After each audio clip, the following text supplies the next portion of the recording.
하나님의 은혜와 사랑과 평강이 오늘 하루도 충만하기를 주 이름으로 축복합니다.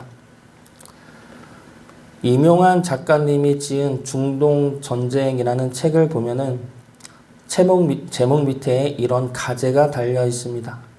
전쟁이 끝나면 정치가 시작된다. 이 말은 전쟁은 전쟁 자체로 끝나는 것이 아니라 전쟁은 정치와 부합되어 일어나고 결정된다는 말입니다. 그런데 이러한 말이 너무나 잘 어울리는 말씀이 오늘 본문의 말씀입니다. 기드온은 7장에서 이미 믿음이 변질되고 있었습니다. 암암리에 드러났었던 권력에 대한 욕구가 오늘 말씀에서는 더욱더 분명하게 표출이 되고 있습니다. 그러므로 자신의 권력을 취하기 위한 모습들을 보여주고 있습니다. 임용환 작가님의 말처럼 기드온은 전쟁이 끝나가자 왕의 권력을 차지하기 위한 정치질을 시작하고 있다는 것이죠. 기드온의 이런 잘못된 모습을 보면서 참다운 하나님의 백성이 무엇인지 살펴보고 우리의 욕심과 욕망을 제어할 수 있기를 주 이름으로 축복합니다. 먼저 기드온은 오늘 말씀 속에서 자신의 권력에 대한 욕심을 드러냈습니다. 8장 1절부터 3절까지 말씀을 보면은 에브라임이 기드온에게 와서 불만을 표출합니다. 왜 우리를 일찍이 부르지 않았느냐라는 불만이죠. 이 불만은 하나님의 전쟁에 참여하고 싶었다는 뜻이 아닙니다. 에브라임이 기드온에게 이러한 불만을 표출하는 이유는 크게 두 가지가 있습니다. 첫 번째 이유는 전리품을 많이 챙기지 못했다는 것이죠. 전쟁에서 승리하여 남는 것은 전리품입니다. 에브라임은 우리를 일찍 불렀으면 우리가 더 많은 전리품을 챙겼을 텐데 그러지 못한 것에 대한 불만을 표출하고 있는 겁니다. 그리고 두 번째 불만은 기드온이 권력을 가져가는 것에 대한 경계심입니다. 에브라임 지파는 큰 지파이죠. 남유다와 더불어 가장 크고 강한 지파가 이 에브라임 지파입니다. 그런 에브라임이니까 기드온이 권력을 챙겨가고 있다는 것을 알 수가 있었던 겁니다. 그렇기 때문에 기드온의 권력을 경계하고자 불만을 이야기한 것이죠.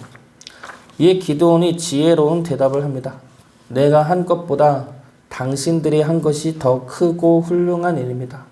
내가 어찌 당신들과 비교가 되겠습니까? 상대방을 추켜 세우고 자신을 낮춤으로 에브라임의 불만을 무마시킵니다. 이런 기드온의 대답 자체는 훌륭한 대답이죠. 그러나 문제는 이것이 기드온의 진심이 아니라 욕망을 숨긴 대답이었다는 겁니다. 아직은 자신보다 에브라임이 더 강하니까 자신을 굽히며 다음을 도모하는 대답인 것이죠. 여기서 우리는 이미 이스라엘이 분열되기 시작하고 있음을 볼 수가 있습니다.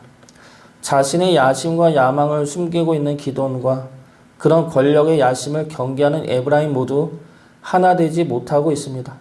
이미 하나님의 백성으로서의 모습을 잃어가고 있다는 것이죠. 이들은 자신들의 소견이나 욕심이나 생각대로 살아선 안 되는 민족들입니다. 이들은 지파별로 자신의 지파를 위하여 살아가선 안 되는 자들이죠. 이들을 존재하게끔 하는 것은 하나님입니다. 그리고 이들 모두가 따라야 할 것은 하나님의 말씀이죠. 하나님의 말씀을 따르지 못한다면 이들은 하나님의 백성으로 설 수 없는 자들입니다. 그리고 하나님 역시 이들과 함께 할 수 없게 되는 것이죠. 우리가 따르고 있는 것은 무엇입니까? 우리의 욕심과 권력과 야심입니까? 하나님의 이름을 빌어 내 욕망을 채우고 있지는 않습니까? 우리가 따라야 하는 것은 하나님의 말씀입니다. 그래야 우리가 하나님의 백성됨을 지킬 수가 있습니다. 하나님의 말씀 앞에 우리의 욕심과 욕망을 내려놓을 수 있기를 바랍니다. 그리고 하나님의 말씀을 따름으로 하나님의 능력이 함께하는 하나님의 백성으로 설 수 있기를 주의 이름으로 축복합니다. 두 번째로 기드온은 사람들 위에 서기를 원하였습니다. 기드온은 300명을 데리고 미디안의 왕들을 추격합니다. 도중에 숫곳 사람들에게 떡을 달라 요구를 합니다. 그러나 숫곳 사람들이 거절을 하죠. 두 번째로 분해의 사람들에게도 떡을 요구하지만 거절당합니다. 그런데 여기서 볼 것은 기드온의 숫곳 사람들에게 자신과 300명을 소개하는 말씀입니다. 5절 말씀 보겠습니다. 그가 숫곳 사람들에게 이르되 나를 따르는 백성이 피곤하니 청하건대 그들에게 떡덩이를 주라.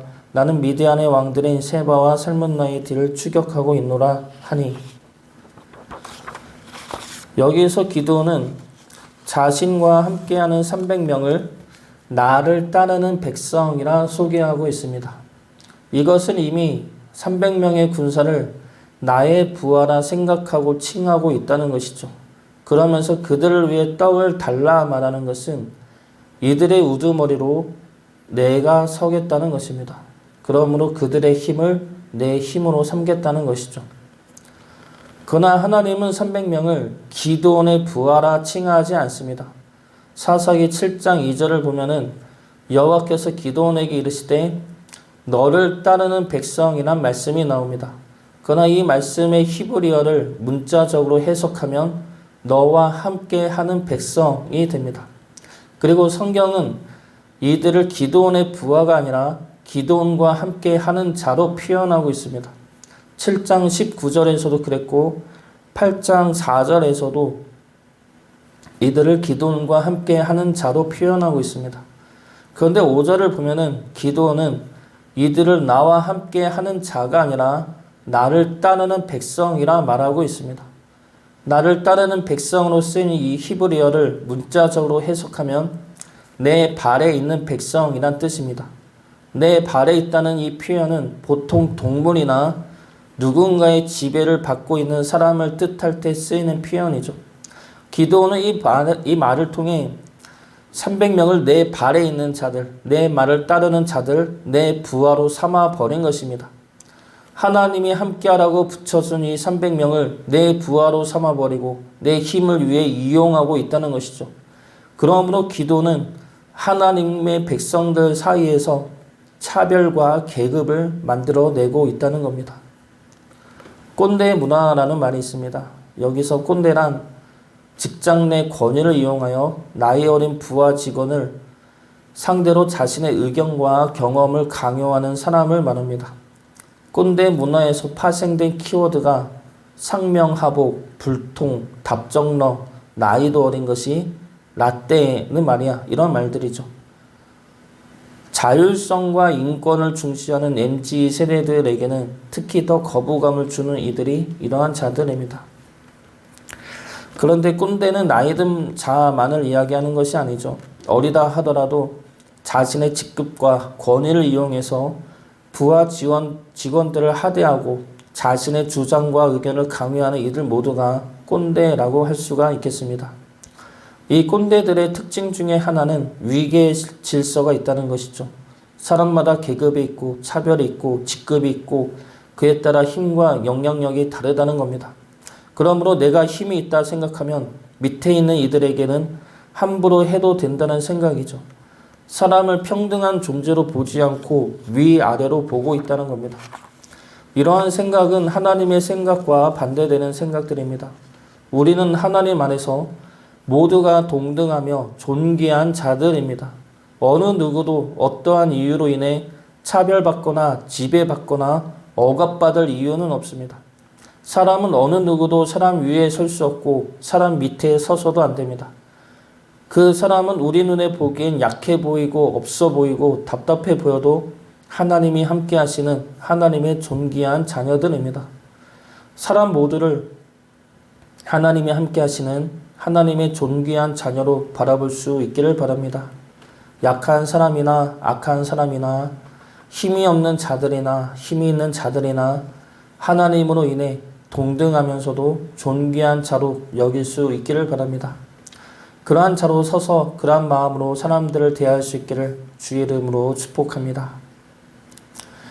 마지막으로 기드온은 사람들을 자신의 힘으로 누르려 했습니다. 기드온이 떡을 달라고 했을 때 숫곳 사람들과 분의 사람들이 거절을 합니다. 이들이 기드온의 부탁을 거절한 이유로 두 가지로 추측을 하고 있습니다. 첫 번째 이유는 이들이 미디안과 결탁한 자들이기 때문이다 라는 추측이죠. 그리고 두 번째 이유는 미디안이 들어왔기 때문에 기드온의 청을 거절했다는 추측입니다. 두 주장 모두 이들의 행동을 변호하는 것은 아닙니다. 숫곡과 분우의 사람들은 갓 지파 사람들이죠. 같은 이스라엘입니다. 그런데 이들이 지금 같은 이스라엘을 돕지 않고 미디안을 두려워하거나 아니면 돕고 있다는 것이죠. 그것 자체로 이들은 잘못된 판단을 내리고 있는 겁니다. 그러나 그렇다고 해서 기드온이 이들을 해할 자격은 없습니다.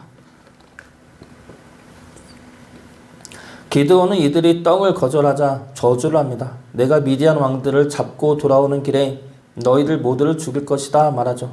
그리고 그대로 행합니다. 여기서 기드온의 본심이 나오고 있는 것이죠. 기드온은 자신의 힘을 이용해 이스라엘을 지배하고자 하는 겁니다.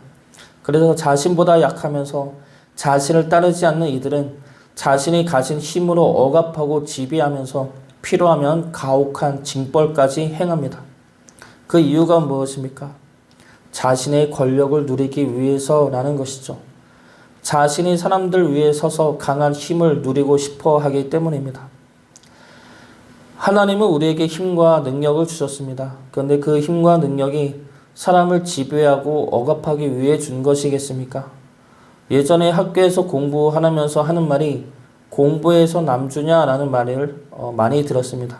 그런데 그 말이 이제는 공부해서 남줘야 한다는 말로 바뀌었습니다. 하나님의 은혜와 능력 역시 마찬가지이죠. 우리에게 주신 사랑 역시 마찬가지이고 우리에게 주신 하나님의 축복 역시 마찬가지입니다. 그것들은 사람에게 나누고 사람을 위해 쓰라고 주신 것이지 내 욕심과 내 욕망을 위해 주신 것이 아닙니다. 우리에게 주신 하나님의 은혜와 사랑과 능력과 축복을 나누며 살아가시기 바랍니다. 나만을 위해서가 아니라 우리 같이 협력하고 나눔으로 하나님의 백성으로 함께 서갈 수 있기를 주의 이름으로 축복합니다.